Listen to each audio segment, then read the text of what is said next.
Hello, welcome to the Hub. I'm going to continue my series on protesting Australian psychiatry.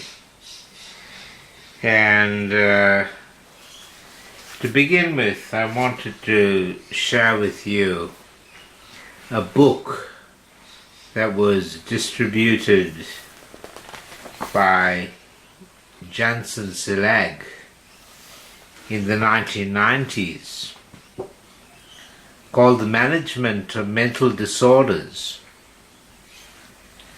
Handbook for the Schizophrenic Disorders. It's by Gavin Andrews, Heidi Sumick and Caroline Hunt of the Research Unit for Anxiety Disorders at the University of New South Wales at St Vincent's Hospital, Sydney. It's underwritten by the New South Wales Institute of Psychiatry, and it says World Health Organization Training and Reference Center for CIDI, copyright of the World Health Organization 1995, and printed by Griffin Press, South Australia. Now I collected this book when I was working as a locum GP in Melbourne, and this is some years after I was first locked up, but before I was given a diagnosis of schizophrenia. The diagnosis of schizophrenia was first suggested by my father in 1995, but it wasn't applied to me until about 2001. Before that, they were saying that I had hypomania or episodes of hypomania, and they said that this would be a precursor of manic depression or bipolar disorder. But I never became depressed, and I don't become manic. I just sometimes get excited about things. And when I'm on a creative flow, I sometimes work all night. And I have been doing that for many years. But the diagnosis of schizophrenia was made despite me never having hallucinations, on the basis of what they said were delusions. And I was said in Melbourne in 2001 to be deluded to believe that AIDS was man-made and being spread as a biological weapon. This was regarded as a paranoid delusion. I wrote a 600-page book on my research, but they refused to read it. But they still declared me to be schizophrenic and injected me with a drug called Clopixol. Now, Clopixol is zooclopentixol, which made me very sick. It made me Parkinsonian, gave me writhing, very painful spasms in my back. Made me walk all funny. Wasn't funny. I'm laughing, but it wasn't funny. Before that, they injected me with another drug by Janssen Silag called haloperidol. On the marketing name, the trade name is Haldol. And Haldol is promoted in this book as a treatment for schizophrenia.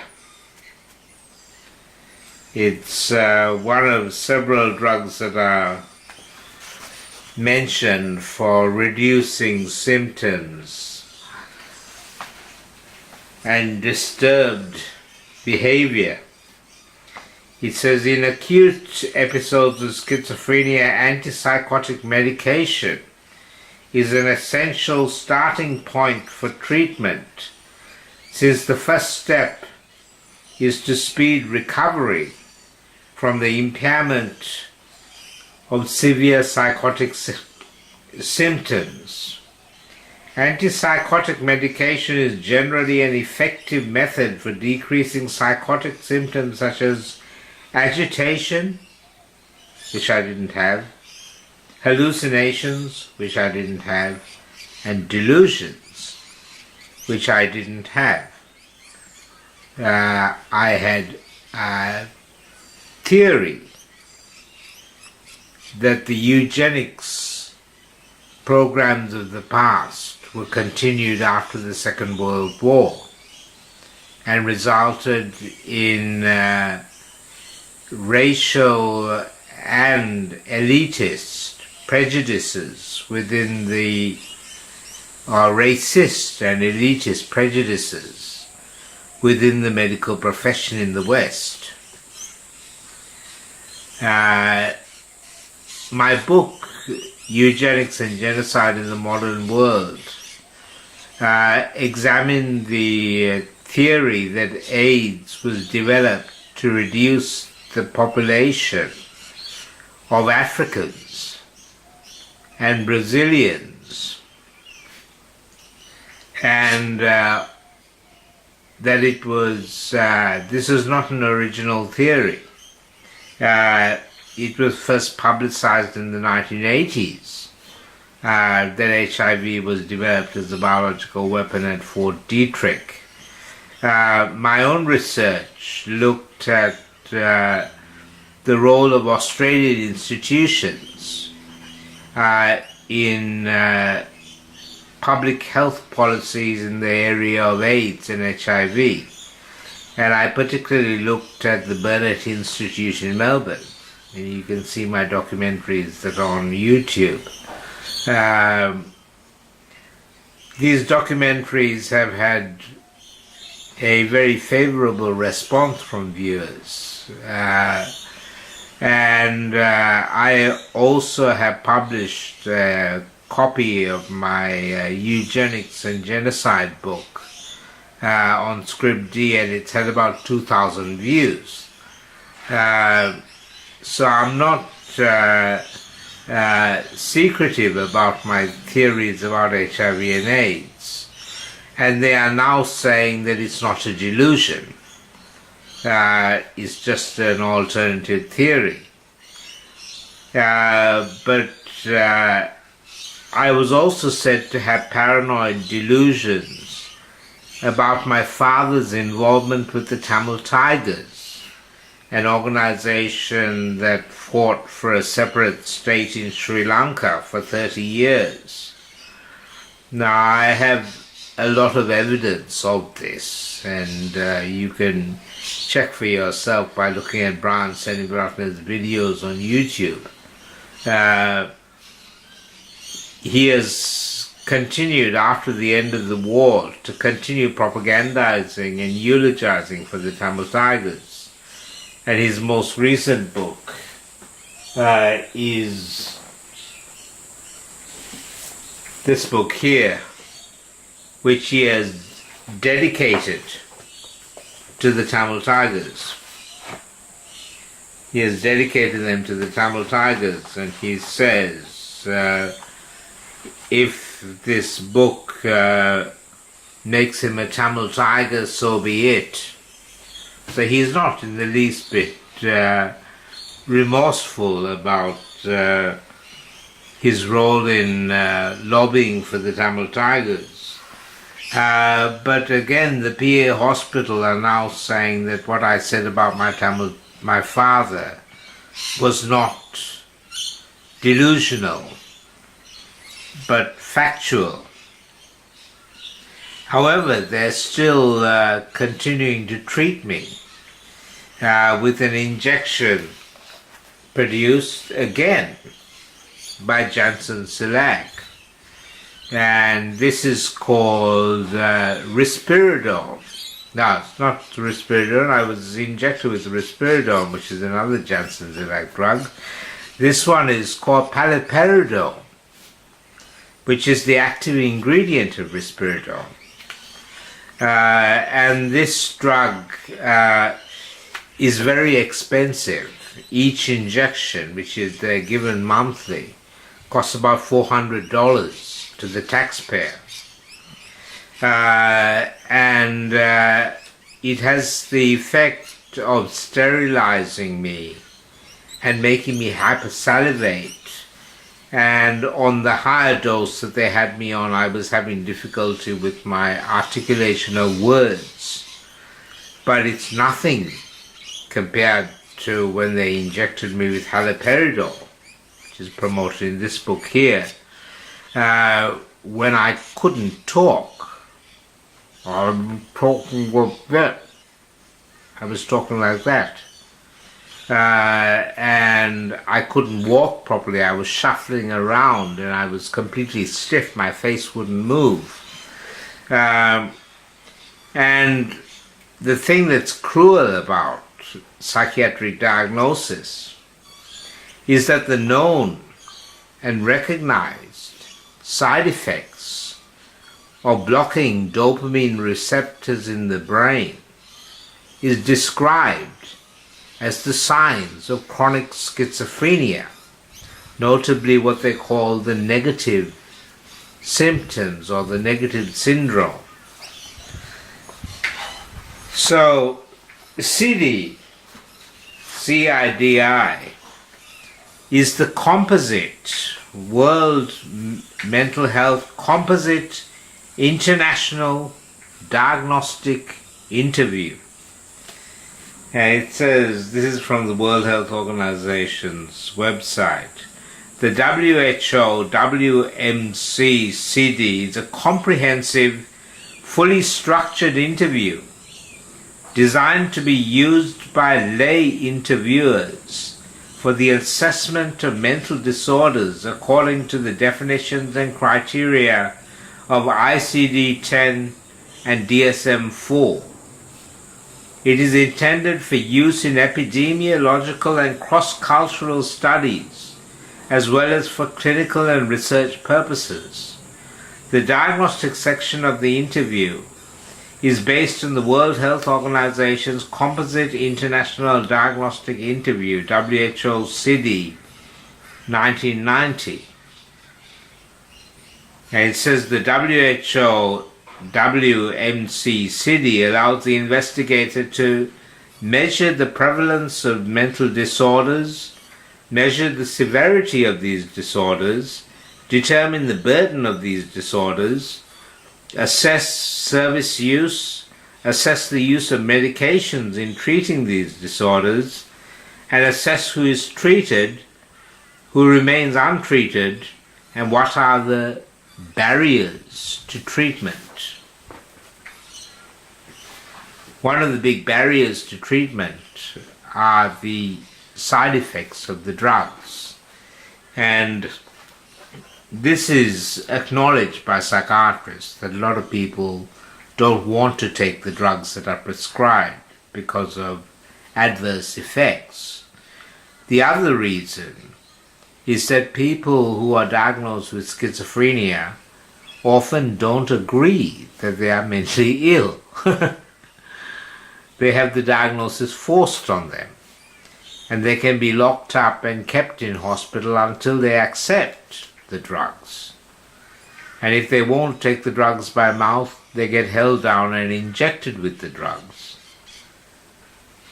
And once they're discharged from hospital, if they refuse to take the drugs, they can order them to be locked back up again, or ordered as what they call community treatment, which is that teams of health workers from the hospital system come out to their house and inject them.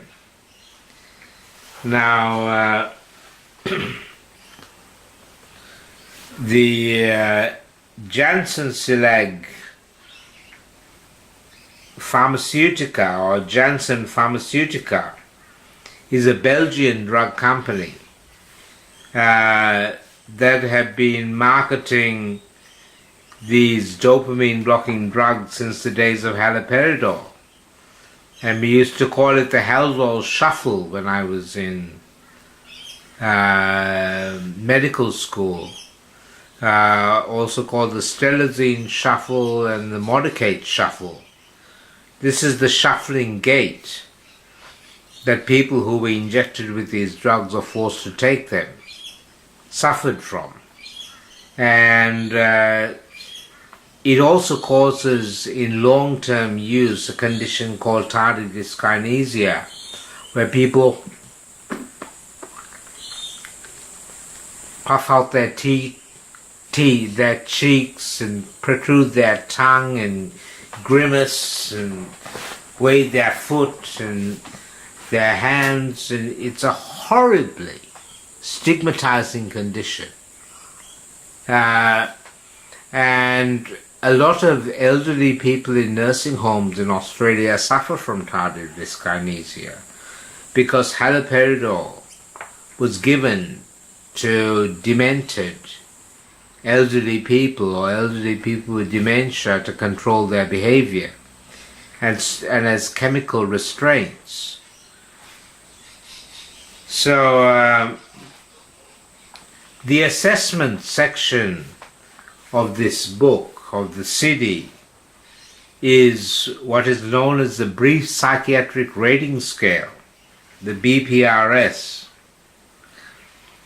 And this was developed in the 1960s in the USA by Joseph Ventura at the UCLA.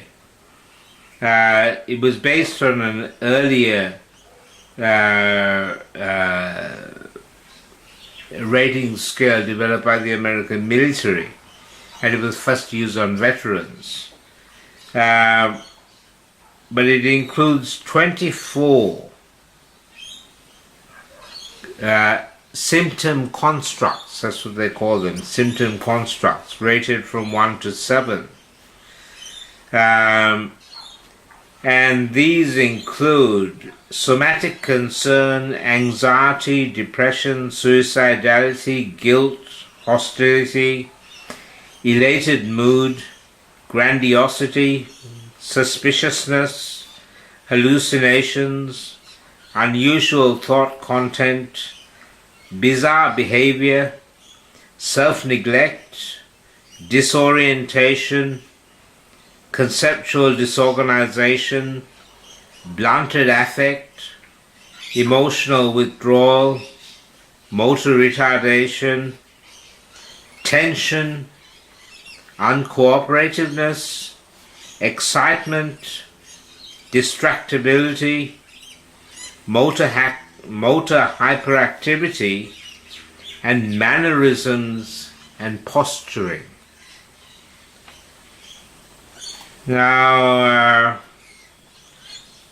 I'll give you an example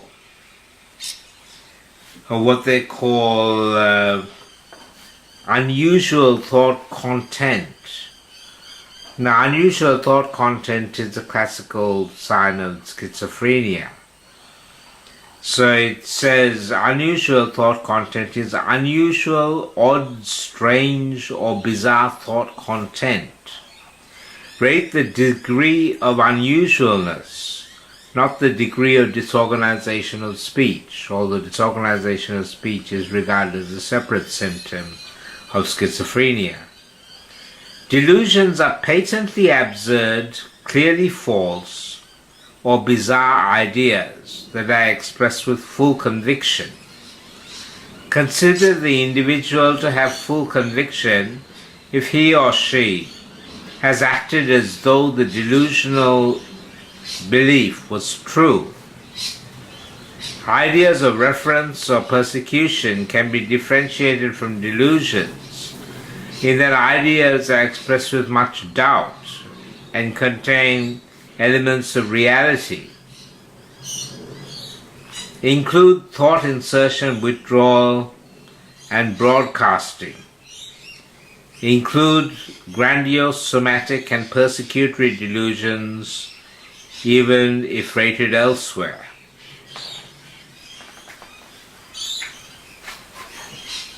The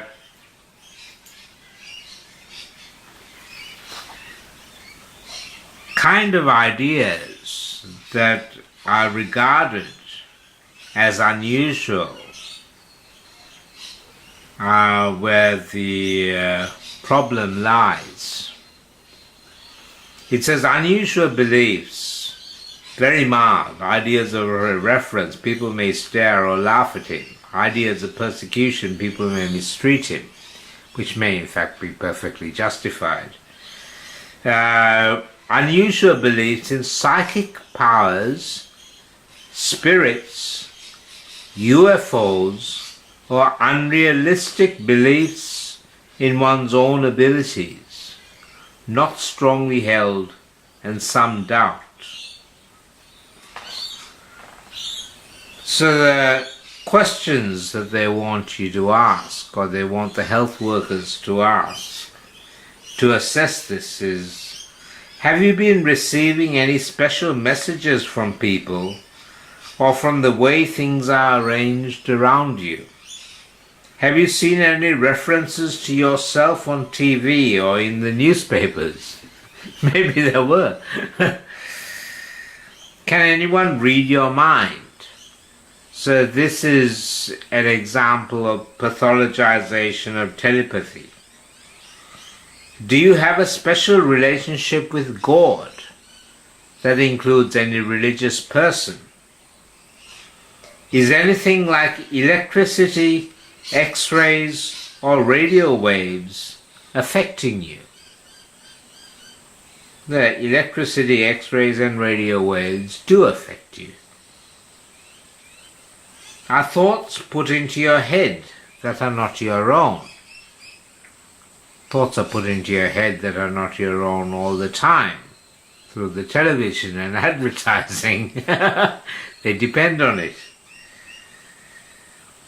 If individual reports any odd ideas or delusions, ask the following. How often do you think about these?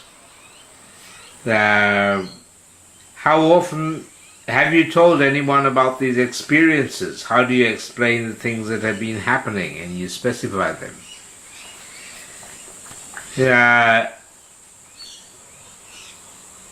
Then it's got bizarre behavior, reports behaviors that are odd, unusual, or psychotically criminal, not limited to the interview period, include inappropriate sexual behavior and inappropriate affect. Inappropriate affect. And the questions that they ask are, have you done anything that has attracted the attention of others? Have you done anything that could have gotten you into trouble with the police? Have you done anything that seemed unusual or disturbing to others? Then self-neglect. Self-neglect. Hygiene and appearance, very mild. Hygiene appearance slightly below usual community standards. Example, shirt out of pants, buttons unbuttoned, shoelaces untied, but no social or medical consequences. Then mild is hygiene appearance occasionally below usual community standards. Example, irregular bathing, clothing is stained, hair uncombed. Occasionally skips an important meal. No social or medical consequences. They're very focused on regular meals. So they suggest these rather rude questions that the interviewer is supposed to ask the patient. How has your grooming been lately? How often do you change your clothes? How often do you take showers? Has anyone, brackets parents or staff, complained about your grooming or dress? Do you eat regular meals? Now, one of the problems with this brief psychiatric rating scale, and also with the PANSS, or Positive and Negative Syndrome Scale, which is used as the measure for evaluating the antipsychotic drugs, is that they discount the known side effects of the drugs, and they also discount the natural reaction of people when they are disbelieved, had their words and behavior twisted and pathologized, when they are bored, when they don't have rapport with the interviewer because the interviewer fails to gain rapport with them. If they laugh at the interviewer, it's called inappropriate affect.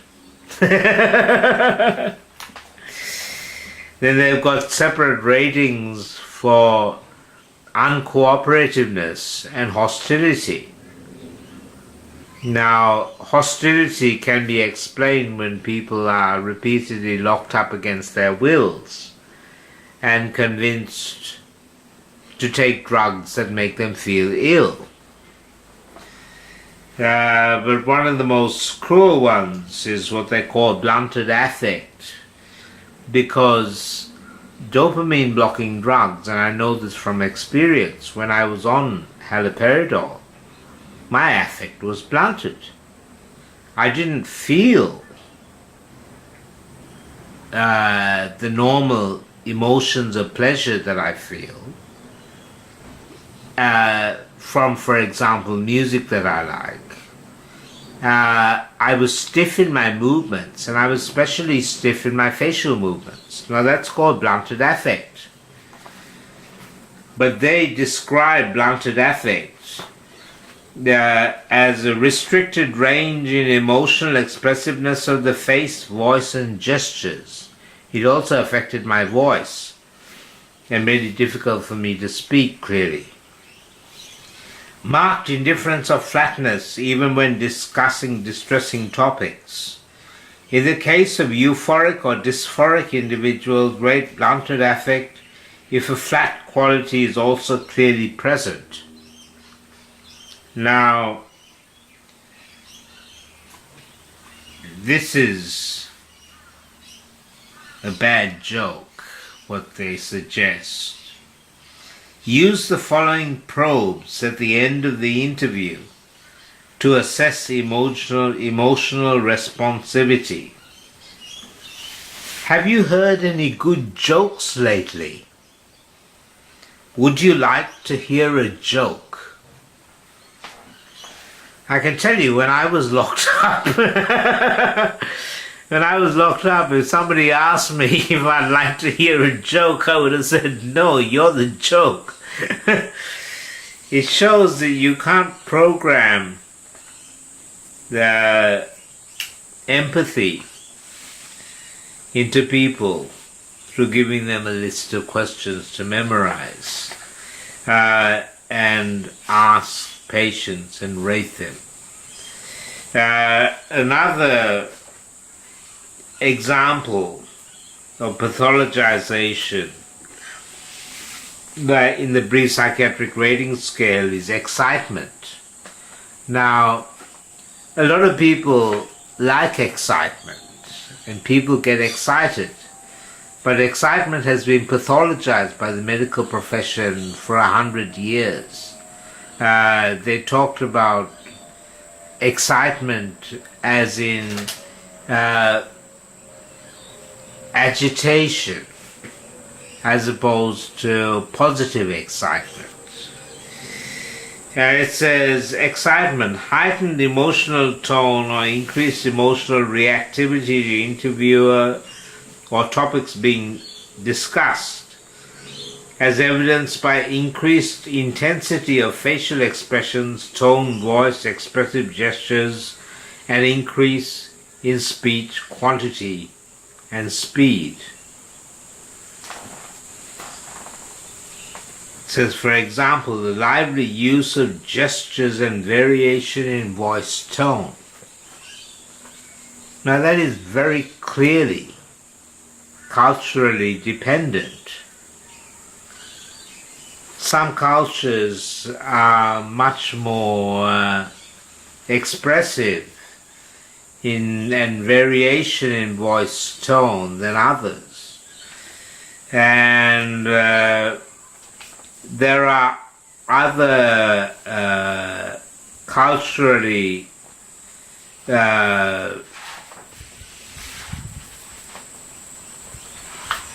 dependent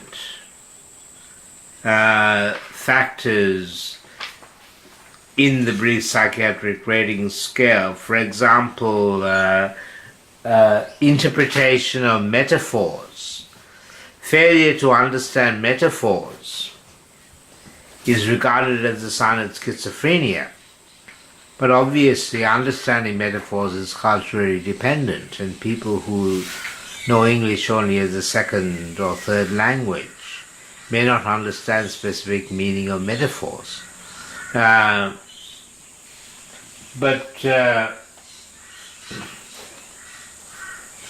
When you talk about these unusual thoughts, the psychiatric profession claims that these delusions come from chemical imbalances, notably in the neurotransmitter dopamine in the brain. I have been arguing for many years that what we see and hear are more important than what we consume through our mouths or the chemical imbalances in the brain. Now that's not to say that people don't get hallucinations, because people do suffer from hallucinations and can be tormented by them. People can also have delusions that are very disturbing. However, if a person doesn't agree that they are mentally ill, I have a problem with forcing them to agree that they are mentally ill or forcing them to have treatment. And I watched a very moving presentation of a TED Talk by Professor Ellen Sachs, who's a law professor, who has been diagnosed as having schizophrenia. She regards herself as having schizophrenia and she's under treatment. Her personal account is that she was very much tormented by feelings that she was responsible for millions of people dying, etc., and was very traumatized by her experience. And I know other people who have very disturbing delusions, or I have met people who have disturbing delusions and auditory hallucinations in particular, and read of the accounts of others. And some of these people absolutely swear by the medication. However, I have also met many people who don't like being on medication, and the medication is being forced on them. And I've also found a tendency, including in my own records, of things being twisted around and pathologized. And you can make people sound mad by taking what they do out of context or misinforming them, or in my case, they sometimes made things up completely. For example, they said that I was elevated and dancing on glass. That's what the police told the psychiatrist, and they wrote it down. That when they arrived at my house, I was elevated and dancing on glass. I wasn't elevated. They don't make it clear as to whether I was jumping around in the air. I wasn't. I was standing there playing the piano. And there was no glass anywhere to be seen. They have said that I was digging trenches in my garden when I was doing an irrigation system in my garden. And then there's the genuine beliefs that I had about AIDS and eugenics, which is pathologized. And then there's the claim that my father was a supporter of the Tamil Tigers, which he was. So the records don't do justice to the sanity of the people who are put within the system. And once a person is put within the system, they are looking for evidence to justify the diagnosis and the treatment. But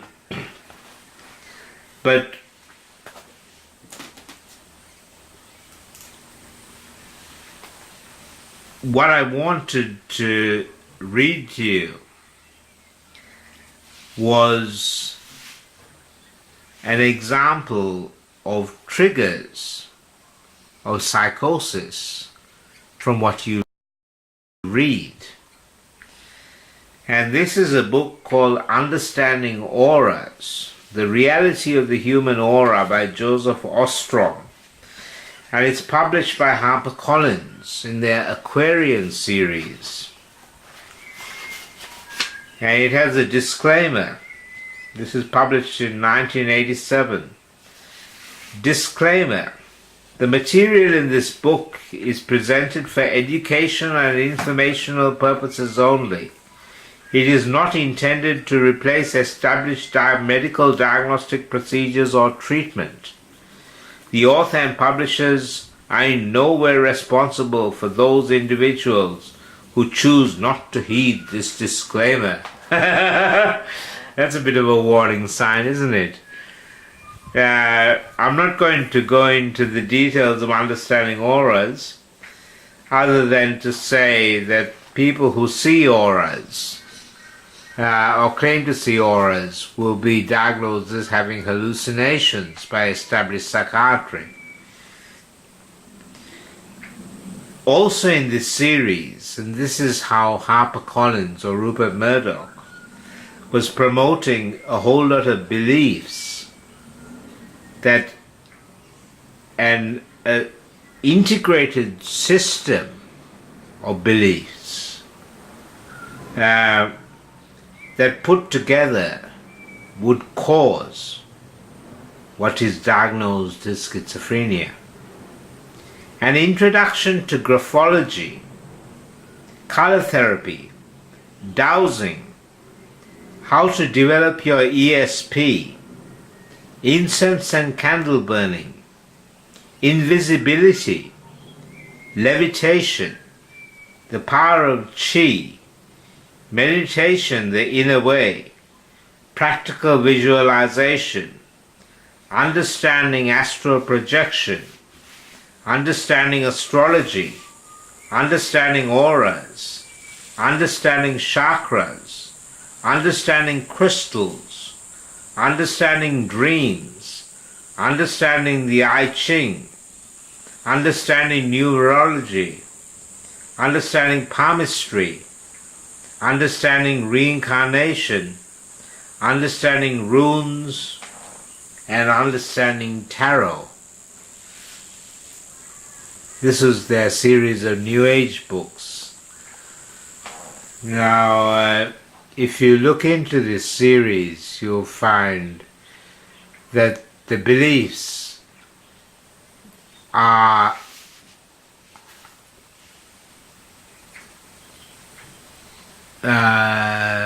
such that if they are accepted, they would create the symptoms of schizophrenia. And many thousands of people, young people around the world, who embraced New Age ideas were diagnosed as schizophrenics and drugged with dopamine-blocking antipsychotic drugs. Now, back in the 1990s, it was haloperidol, and since then they have brought out a new generation of antipsychotic drugs which doesn't cause as many of the movement disorders in terms of side effects, but they are firstly much more expensive, and secondly they cause a whole lot of other adverse effects, including metabolic disorders and diabetes and weight gain and obesity and abnormal serum lipids, which leads to heart disease. And people with a label of diagnosis of schizophrenia have about a 15-year less life expectancy than the general population. And they also have a much higher incidence of suicide. And if you convince people that they have incurable brain diseases and that they are madder than the other 99% of the population, it doesn't do much for their confidence. And you can expect that a number of people will attempt suicide. So they give them the motivation, and they also give them the means in terms of drugs to commit suicide or attempt suicide. And then if they attempt suicide, that's seen as part of their illness and further sign that they're mentally ill. If they don't accept that they're mentally ill, that's seen again as a circular argument, as a sign of mental illness. And in the PANS, the positive and negative syndrome scale, they specifically describe lack of insight as a symptom of lack of judgment and insight. Lack of judgment and insight. Impaired awareness or understanding of one's own psychiatric condition and life situation. This is evidenced by failure to recognize past and present psychiatric illnesses and symptoms, denial of need for psychiatric hospitalization or treatment, decisions characterized by poor anticipation of consequences, and unrealistic short-term and long-term planning. And according to this definition, I have extreme lack of insight. Extreme is emphatic denial of past and present psychiatric illness. Current hospitalization and treatment are given a delusional interpretation. Example, as punishment for misdeeds, as persecution by tormentors, etc. And the patient may thus refuse to cooperate with therapists, medication, or other aspects of treatment. So there you have it. I have extreme lack of insight into my mental illness because I don't agree with the diagnosis of schizophrenia in myself, and I have reservations about the application to other people as well. Now,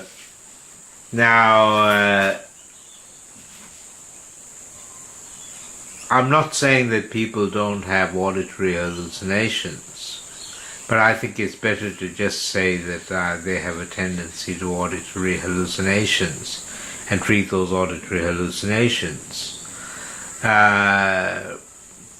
When you're accusing people of having delusions, though, I think healthcare workers need to seriously question and have insight into their own belief system, and how when people challenge their belief system, they are more likely to think that that person's mad than that they are themselves.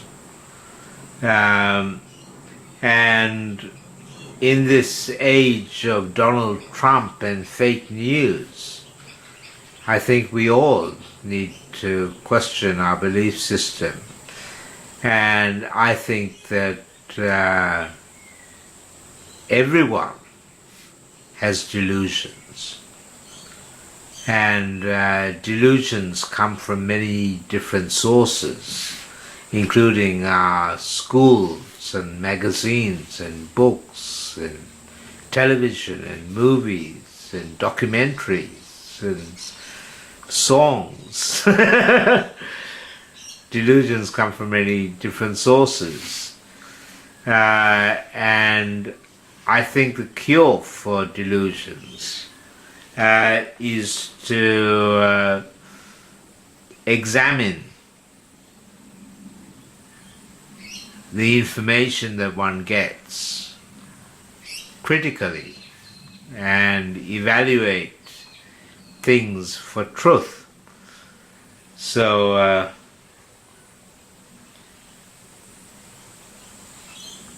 schizophrenia means split mind, and the initial label of schizophrenia was formulated, or the disease was formulated, by Eugene Bleuler, a Swiss psychiatrist at the Bergholzli Institute in early 1900s.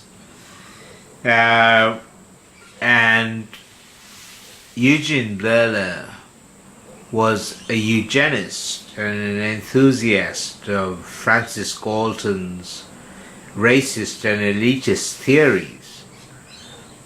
And there are many eugenics prejudices within psychiatry. There was within German psychiatry, but also within British and American psychiatry.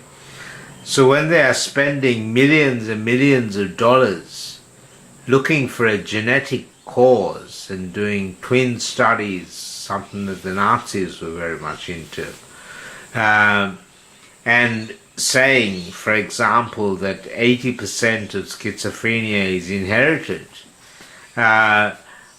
I'm cognizant of the history of eugenics and the fact that they tended to say that mental illness was inherited. It may be that tendency to auditory hallucinations runs in families, but it can also be that families share delusions, but not through the genes, but through shared experiences and language and discussions that people have within families. So my opinion is that I was brought up with many family delusions. I had many delusions from my family, from my church, from school, from my school friends. And as I've gone through life, it has been the challenge to get rid of those delusions. I'm sure I have picked up other delusions as well along the way. But that, I think, is the challenge for all of us, is to identify what of our belief systems are factual and which of our belief systems are not. But I have a real problem with treatment and injections that make people sick and shorten their lives being forced on them in the name of schizophrenia. Thanks for watching.